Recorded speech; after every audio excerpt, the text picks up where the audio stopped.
بسم الله الرحمن الرحيم السلام عليكم ورحمة الله وبركاته كلنتي وعن ونكسن داوديال meel kastoo aad dunida ka joogtaan ku soo dhawaada barnaamijka xogta xag jirka oo xiliyadan oo kale aad ka daawataan toddobaadkii mar telefishinka qaranka Soomaaliya xaruntiisa dhexe ee Muqdisho isla markaana aad ka dhageysataan radio Muqdisho codka Jamhuuriyadda Soomaaliya guud ahaan barnaamijkeena toddobaadkan waxaanu ku eegi doonaa xabsiyada qarsoodiga ah ee Al-Shabaab su'aalo badan oo ku saabsan xabsiyada ayaa barnaamijka inta uu socdo ku daawan doontaan waa intee amba nooc ay u qaybsan yihiin xabsiyada Al-Shabaab waxay naga jawaabi doono mid ka mid ah maleeshiyada Al-Shabaab oo xukunsana ah sidoo kale Al-Shabaab dhexdooda waa la isjaasuusaa oo xabsigaas gaarka ah ayaa lagu ciqaabaa cid kasta oo loo arko in ay ka soo horjeeto jiritaanka ururka argagixisada ee Al-Shabaab xabsiyadan waxaa la aasaasay 2008 dadkii ugu horeeyay ee xabsigan loo taxaabo waxaa ka mid ahaa kuwa badan oo xilligii dagaalada bilowga ahaa ee dawladii ku meel gaarka lagu jiray dib uga noqday cabsi darteed waana kuwii ugu horeeyay ee lagu bilaabay xilligaasi amniga waxa madax ka ahaa waxay ugu yeeraan Farxaan Maxamed Guure dadkii ugu horeeyay ee xabsiyadan qarsoodiga ah lagu ciqaabo laguna dilo waxaa ka mid ahaa Faadumo Xaajo iyo koox la shaqeynaysay gobolka Shabeellada Hoose kuwa badan oo soo galooti ah ama ajaanib ah ayaa iyagana lagu ciqaabay xabsiyada barnaamijku waxa ay qayb geli doono mid ka mid ah ajaanibtaasi oo u xirnaa Al-Shabaab 2013 ilaa 2016 ibarkoostiyaan hadda marti u ah dowladda federaalka Soomaaliya waxa sidoo kale barnaamijka inta aan diiradda saareyno arrimaha la xiriira xabsiyada Al-Shabaab aad ku daawan doontaan awoodda cid iska leh kooxdan loogu yeero amni wiqaa'i ah ama kooxdan u qaabaysan jaasuuska iyo tacdiibka xitaa way ka awood badan tahay mararka qaar sidee qofka loo geeyaa feelkiisa waxa ay ugu yeeraan ama ay ugu xukuntamaan xaggooda marka loo fiiriyo ururka argagixisada Al-Shabaab barnaamijka ay qayb ka tahay oo aad ku dhageysan doontaan dad badan oo ka yimid ama wiilal ka yimid Najdi iyo Xijaaz ayaa ka mid ah dadka halkan lagu tacdiibiyay nolosha ku waayay kuwa badan oo ka mid ah nolosha ayaa loo aqoonsaday 7 sano ilaa 8 sano markii ugu dambeysay ee laga saaray ururka argagixisada Al-Shabaab Baraawe ilaa xilligaasi dad ayaa u xiran kuwa kalena meel ay jaan iyo cirib dhigaan nolosha lama hayo barnaamijka ayaan arrimahaasi oo dhan ku faaqidi doonaa oo laba ka mid ah argagixisada Al-Shabaab oo iyana midna xukunsana yahay midna xukun lagu fuliyay ayaa barnaamijka qayb ka ah waxa sidoo kale barnaamijka qayb ka ah laba isha soo dhiibo oo mid ka mid ah soo galooti ama ajnabi u yahay wixii ka dambeeyay 2015 waxay u xubsiibteen kooxdani koox ka dhex shaqeyso ururka gaar ahaan kuwa iyaga ka mid ah ee u janjeerayna ku biiraan ururka argagixisada ah ee Daacish gaar ahaan kooxda weli u hanqal taagaysa inay ku biiraan kooxda uu hogaamiyo Cabdiqaadir Muumin ee ku dhuumaaleysanaysa buuraha bari ee Soomaaliya arrimahaasi oo dhan ayaan toddobaadkan barnaamijka ku faaqidi doonaa Farxaan Maxamuud Xasan oo magacyadiisa afgarashadu yihiin Quule Carab iyo Faysal ayaa inooga jawaabaya noocyada xabsi ee Al-Shabaab leeyihiin xabsiyaasha waa farbadan xabsi dhexe xabsi amniyaad xabsi jeesh mid kasta oo ka mid ah xabsiyadan waxa uu qabtaa howl uusan suuraysan karin qof dareen leh tuun u jira si ka baxsan bini'aadanimada ay harta loo dhaqmaa qofka waa la dirdilaa koronta lagu qabanaa cidiyaha biinsa lagu qabanaa xaniyaha soo kale inta qof bini'aadan ka xanuunsada ay qabsanaa waxa waaye musqusha harta kol wadhiba waxa waaye kureel 4 saac uu xirnaana si cabiida habeenka la baxaa xilliga iyo qof qawow biyaha yihiin barafka yihiin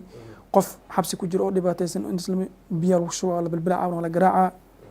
qofka asoo dambi lahayn ayuu waxa waaye dambi kale iska sheegana midka u gaarka kooxda qaraxyada iyo dilalka isugu yeera amniyaadka waa kan ugu sharta badan xagga ciqaabta xabsiga militariga wuxuu qabtaa nin kasta oo qori wada oo dambi leh dambi ay nooc kasta leh horta ku qabanaa markii dambigaas uu waxa waaye uu dambi uu noqdo wax gacan saar la dawladda uu noqdo waxaa loo gudbiyaa xabsiga amniga loo gudbiyaa sida qofkan loo tacdiibin lahay dembi oo ama asaga u lahayn ama uu leeyahay kor loogu soo saari lahay ayaa waxaa waaye loo gudbiyaa xabsiga labaad al-shabaab khilaafka ka dhaliyey ama amiir isku dhacay oo la xukumay ayaa la geeyaa waa xabsikaas xabsi dhaxal laha dad ayaa u dhaxeeya nolol iyo geeri oo weli weydiisanaya argagixisada mar uu nolosha in la dhaafiyo waana kuwii xirnaa 7 sane iyo 8 sane ee la soo dhaafay tan iyo markii al-shabaab laga saaray magaalada xeebta ah ee Baraawe dhowrkoo sano ragga waxaa jira la qabtay xilliga baar laga baxay Baraawe laga soo baxay amal diinsoor rag 7 sano 8 sano hadda xiran ayaa jira oo hadda nolol iyo geerina meel lagu sheegin qof in ehelka hadda war qofkaana garanayo cid ku furays cid ku xirays ma jira dibka dhamaanana waxa waa ikhlaas xukun sana carab oo maxkamadda ciidamada qalabka sida cimrigaha ku furto xukun ah kula riday beled xaaw ay nooga sheekeeyay inta uu marqaatiga ka yahay waxaan kaloo ninka la Ismaaciil waxa lagu haystay al-shabaab hanjiri al-shabaab ku baxay xamar iska tagay xamar soo iska socdo kismaadana iska socdo ayaa la si qabsaday dawladda soo dirsatay Allah hadii dawladda soo dirsatay kismaa u gudbi lahaa soo meeshii al-shabaab joogan soo ma hanjiri walaa waxa xasuustaa habeenaha kamid ah mas'uul banaan u dhaay ana waan dhimaa adduunka waan dhaafaa laakiin qiyaamo waxa waaye aan kula baahnaa dambi ana leenaan sheegtaan u dhaay waxaan u sheegtay jirkeyga inuu iyo nabad gal bis dilkan bisha liisina waa waxa waaye ana Allah subhanahu wa ta'ala waxaan kala helin ayaa waxa waaye aan leenahay waxaan kaloo xasuustaa ninka asna la ii sheegeen macnaha la oo ragna ka tirsan jiray Umar uu garanay asna oo dambi u leeyahay kor inta laga saaray la garaacay si lagu dilay Ethiopia wuxuu ahay jaajus u hayla asna wuxuu ka ahay barigu ka ahay waxaan kaloo ka xasuustaa nin la asna ii sheegay Maxamed la oo lagu dilay ii sheegeen yaaq Baraawe lagu dilay oo la asna dawladdu gacan saar la oo bariga ka asna oo anaba taas hubo waxaan kaaga sheekeynaa wax la yiri ma waxaan ii sheegeen u taagnaa nadarta u taagnaa waay Faysal kan kamid ahaa furahayaashii xabsiyada al-shabaab ayaa sidoo kale u soo joogay qof macduur ah oo ay al-shabaab u dileen basaasnimo waxa kale oo kamid ah nin oo nusqaansan oo mahadla oo ka tirsan xabki Umar uu garanay nusqaansan dhanka aqlihan dhanka maskaxan nusqaansan waxa loo haystay bangaraaf u shaqeynay Mareykanka u shaqeynay meel shariic islaamka nin nusqaan aqliisi ama maskaxiisi lagu dilay ii sheegeen waa nin maanta EFC ka taqaabka loo shaqto ama qof ka taa loola hadla ka taa nadaafada jirkiisa qof lagu waxdan aan tirin kara malaha xabsigan waa meesha loogu talagalay qofka ka midka ah al-shabaab ee looga shakiyo in uu bedeli karo riyooyinka cadaawadda ah ee ay ku fikiraan horjoogayaasha nolosha ka dhacay ee al-shabaab waana horjoogayaasha xitaa iyaga isku dirsada basaasiin ka dhex shaqaysa xasan aadan isxaaq oo magaciisa afgarashadu yahay Cabdinaasir Jeeri ayaa inooga sheekeynaya kaalinta uu ku lahaa majaajilo lagu dhalan rogaya fartameeyo isaga ka tirsanaa looguna magac sheegay inay tahay dowro waxa uu ahaa basaas u dirsaday horjooga Xasan Cali Dhoore dabagal ahaa macallimiintii iyo ragii oo dowladda qaadanay in aan wixii ay la soo sheekeenay wixii macallimiinta mugada ay ragii ah si aan ugu qeybto oo dabagalo dowladda dabagalay dabagal mana u qaatay Khalid oo isaga baraya xirfadda dhagarta ayuu soo shirqoolay Jeeri marka dowladda marka si dhamaan doonto oo dhamaadka la joogo ayaa marka macallin Khalid Allah macallimiinta macallin kamid ah ay ragii marka habad oo la shuuranay marka intii shuurada aan bilaamanin waxay ragii hal mar soo hor istaagay waa la jamciyay oo ku dhex marka qof walba bisaan meel buu dirsan doonaa ee la sheegin marka qof walba meesha loo diro ee la sheegin qof walba qof kale uu sheegin meesha loo diro abni way aan sar way uu sheegin si soo socotay marka ka baad marka laga fadhiyay shay ragii u galay barnaamijkii si soo socotay baashaan ay soo gaartay marka macallinkii waa ii sheekeeyay marka xaaladaas waxaa iga sheekeeyay khilaafka iyaga ku dhex jiray waxay u dhahayeen waxa socdo oo mujaahidiinta ka dhexaysa shabaabta ka dhexaysa dhexdooda ma la socota u dhahay meel lama socdin ayaan yidhi inkastoo markaas inaan la socday dhaqdhaqaagooda marka waxba kale ma socotid miya may wixii markii mansuur afgaamada laga qaadaa iyo dhaxadaan iyo mansuur iyo zubeer wax ka dhexeey iyo dadkaas dhan ma aqaanay hada khilaafku iska daayay ay hada ma garanayo marka wixii waxa ay sheekay khilaafka ka warqabtid waxa ka dhexeey wixii oo la ka dhexeey lama socotid miya may warna markaas wadina barnaamij weyn jiro dadkii way kala baxeen madaxda waa kala baxeen dhaxad waxay yiraahdeen dalkaani qorsheysan oo amniyaad sameey iyo maxkamad laanta la dilay iyo dadkaani oo qaraxa isqarxinay iyo banaana dad yiraahdeen oo dadna waxay dhaheen wax dadka wax bartaano dadka qofka intaan jihaadin ka hor waxa uu bartaa markaas baad jihaad kara habarta horta markaas jihaad kara dad dhahay dadna waxay yiraahdeen qaraxa oo banaan yahay amnimaadka oo dalka oo banaan yahay halkaani ii sheekay qaybta aad ku dirto marka maxay aaminsanayeen labada khibar inay banaan tahay qaraxyada iyo dalkii inay banaan tahay aaminsanayeen marka maalinka waxa uu sheegay marka waxa ahaa yirinayo labadan qiibada tay raacsan leeyahay dada qofiga cal roon oo macalin dhan oo meesha galaangal fiican leh xagee u dar leeyahay waxa ii sheegay markaas ay wadeenayeen wada baasho kala baxday halkaani inaad iska raacday ama saacad ku jirto wax baratid dadkan la dilay iska dhaaf qaraxyadaani oo wargalay dadka banaan yiri oo ulmada inaad raacdid ayaa ku fiican ay wadhay marka macalinka aniga markaas ma dheen waxa kale ma dheen waa yahay aan yiri waan ka soo qaatay barnaamijkan ka soo qaatay dowri markii la soo gabagabay ka bacdi waxaan u soo laabtay ninkii soo darsaday oo ahaa Xasan Ali Dhoore aan u soo laabtay ay imid barnaamijka markaa u sharaxay taas way ninkaas dadka kale hadda wax xog ah kama soo helin laakiin waxaan yiri ninkaas oo macalin khalidka ah ayaan barnaamijkaas kolbarigi dhan halaala u kulmay anina way u kulmay barnaamijkaas ii sheegay ragdon inuu wada sheegayaan falayaan yiri nasiib wanaag Dhoore horjoogihii Jeeri iyo Khalid intaba Allah waa uu ka qariyay shartooda dadka iyo dalka oo waxay jiraan meel ay ka furan tahay xisaab aan la isaga been sheegi karin waana xagga Allah Jeeri oo isaga wada ka ahaa gaarigii labaad ee ku qarxay dan wadaagaha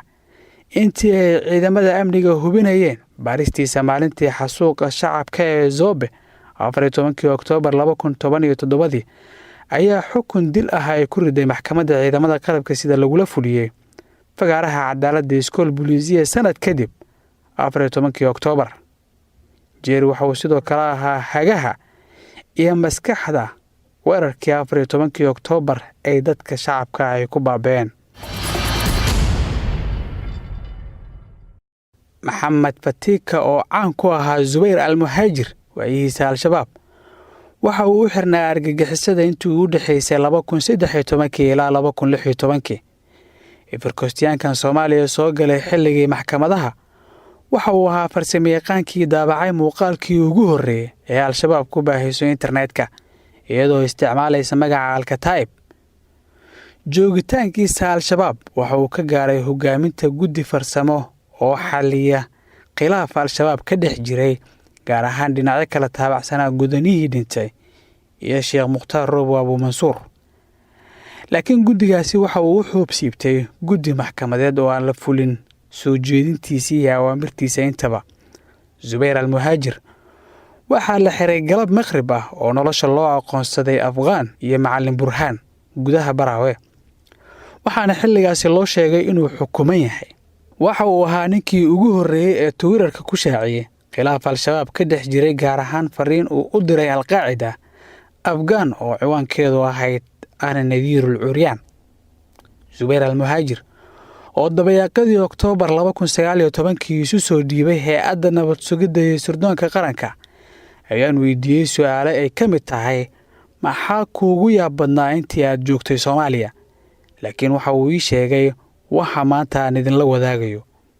Soomaaliya markaa laga soo bilaabo 2006 ilaa maanta xilligan aad joogto marka laga tagay hadda inta yar ay dawladda martida u tahay صح intii kale ee waqtiga shabaabka la joogay qof haddii uu ku weydiiyo maxaa cajiib kula ahaa oo Soomaaliya kusoo aragtay maxaa ku jawaabaysa Soomaali ama shabaab aan ka arkay shabaab yes shabaab Soomaali haye waxyaabaha cajiibka oo aan ka hadlay dhinaca sharciga iyo qaraxyadii iyo dadka la iska dilaya iyo takfiirintooda iyo waxaas laakiin waxyaaba kale oo indhahayga ku arkay gaar ahaan xabsiga markaan ku jiray waa tacdiibka xabsiga waxaa hal qolaan marmaran iskula xirnaa dhowr niman ah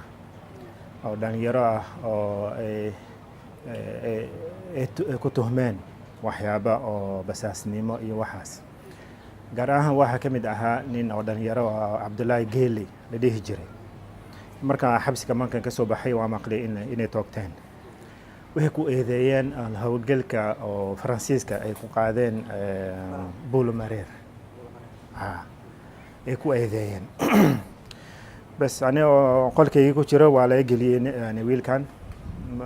ma is ogeen mar hore bas waa sheekaysan jirnay iyo waxaas waan arkay maalin walba habeen walba meel duur ah ay la tegi jireen ay tacdiibin jireen asagoo tacbaan ah la celin jiray ma fahantay bas waa la hadli jiray waa la socday yani xaaladiis yani wixii lagu tuhmay iyo sidii ay tahay xaqiiqada sidii ay tahay waa sheekaysanay waxyaabo badan uu ii sheegay marka waxaan ogaaday nimanka in wax been ah inay ku ridaan bes ay rabaan ma fahantay marka tacdiibka way sii wadeen markasta waan ku dhiirigelin jiray inuu adkaysto inuusan qiranin wax dambiya hadduusan gelin ma fahantay hadduu sameeyo ha qirto asay u tahay laakiin hadduusan sameynin inuusan qiranin wax dambi uusan gelin ma fahantay bas uu adkaystay laakiin ugu dambeyntii waa adkaysan waaye waa laga saaray meeshaas qolkeygii waxaa umaleynaa way ogaadeen inaa sheegaysanayna iyo waxaas way ogaadeen way ka saareen qolka meel kale ay geeyeen bas markaa xabsigaan ka soo baxay waa maqlay inay dileen inay ku tuhmeen arrintaasna aniga wixii aan ka ogahay oo wiilka aan ka maqlay inuu bari ka yahay ay fahantay asiga keliya maaha dad badan oo ilaa 3 ama 4 qof saas amal aan ku arkay xabsiga ay jaasusnimo iyo falal oo dambiyeed ay ku tuhmeen ay tacdiibiyeen ayagoo tacbaan ah oo dhiig oo meel kasta leh ay ku celin jireen oo qolka marka nin kale oo aan xasuusanahay Xasan Leezi la dhihi jiray wuxuu mas'uul ka ahaa hay'ad oo gedo ka shaqeynaya Xasan Leezi la dhihi jiray marka ninkan ay ku tuhmeen in Kenya inuu jaasuusayo iyo waxaas oo dhan iyo waxaas asagana waa la tacdiibiyay iyo niman kale kaasaan arkay macnaha waxay sheegeen qaabka ay marayaan qaabka xarakada ay wax ku xukumayaan gaar ahaan waxyaabaha ku saabsan maxaabiistan noocana way tacdiibinayaan tacdiib kadib markay adkaysan waayeen waa inay qiritaan marka ma fahantay khiyaar kale ma lahan marka way qiranayaan markay qiritaan way ka joojinayaan tacdiibka way daaweynayaan cunto fiican ay siinayaan waxay diyaarinayaan inuu caafimaado inuu wax yar oo caafimaad inuu ceshado kadib filim ay ka duubayaan ma fahantay film asoo qiran ah ay ka duubayaan markuu cunto fiican la siiyo oo la daaweeyo iyo ma fahantay kadib camera loo keena kadib uu cameraga hortiis wuxuu sheegay ay falkaas anaa sameeyey u qirana wixii ay rabaan asagoo ku qasban aan khiyaar lahayn aan maxkamad la geynin nimanka tacdiibinaya ayaga ka duubayaan ma fahantay kaas kadib filimkaas iyo videogaas waxaa la geynaa qaadiga guud iyo amiirka xarakada aa la geynaa videogaas way fiirinayaan videogaas kadib xukunkooda ay ku saleynayaan videogaas وقرشة أي فهمتي لكن محكمة لما سارين واحد قاعدة واحد وكويدية لما أركو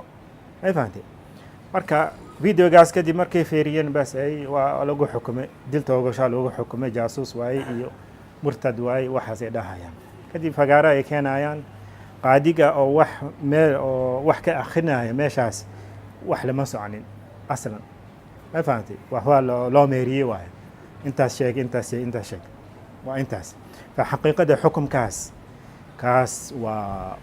وح معناه وعجيب أركي لأن بنانك شيء عيان يعني عدالة عن ودنا شريعة عن ودنا وهسودن وخلاف سنتهي شريعة وفهمتي شريعكم ما جرتو إن قف إن أكون حكمتي عظم محكمة سهرين أصلا ما فهمتي بركة كات يقول إلى ويناتي ما فهمتي marka macnaha tacdiibka waxa lagu sameeyay ma ku sheegay مرمر شيء يعني أقول يكون دلائن مرمر عجية حتى ويكسيبها يعني وتعذيب ودرانها تعذيب عاد ودرانها maxamed fatiika ayaa xaafadaha london ay soomaalida ka degan tahay ka soo sagootiyey cabduqaadir muumin oo hadda horjooga wakiil uga ah daacish soomaaliya iyo takar waxaana markii soomaaliya uu yimid la wareegay bashiir qoorgaab iyo xasan turki oo labadaba dhintay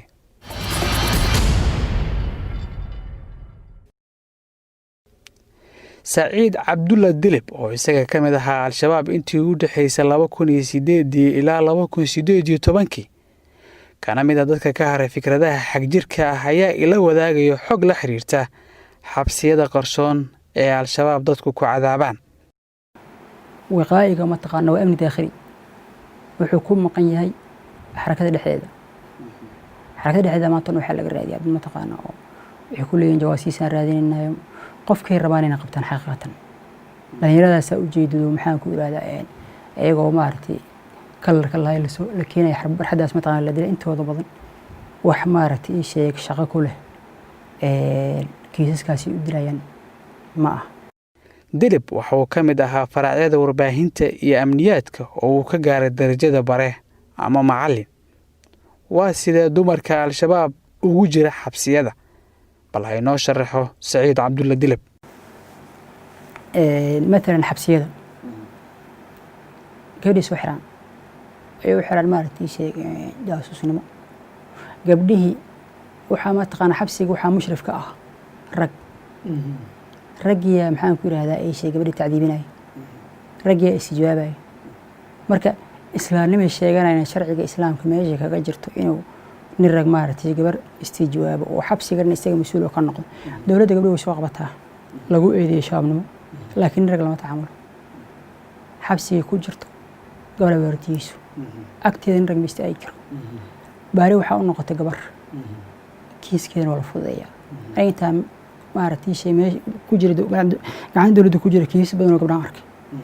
waa la fududeyn jiray inta badan nin ragna lama tacaamuli jiro gabdhaha la tacaamuli intay meesha ku jireen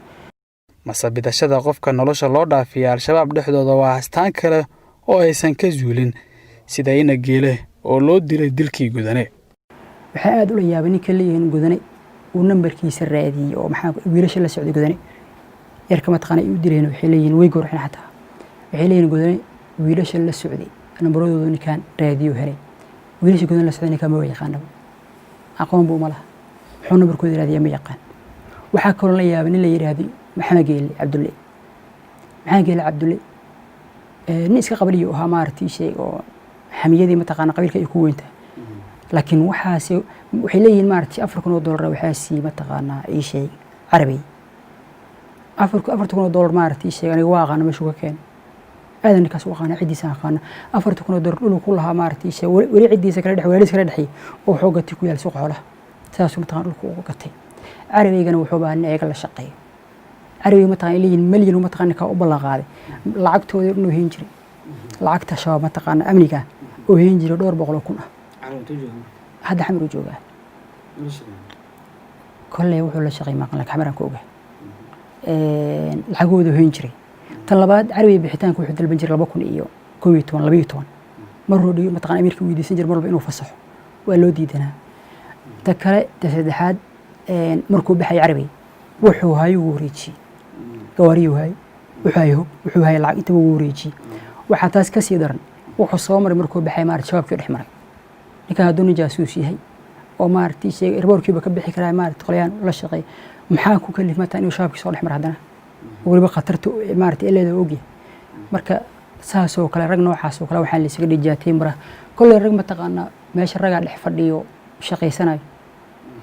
kadibna nimankaana waxaa laga dhigtaa kabshil fidaa scapegoat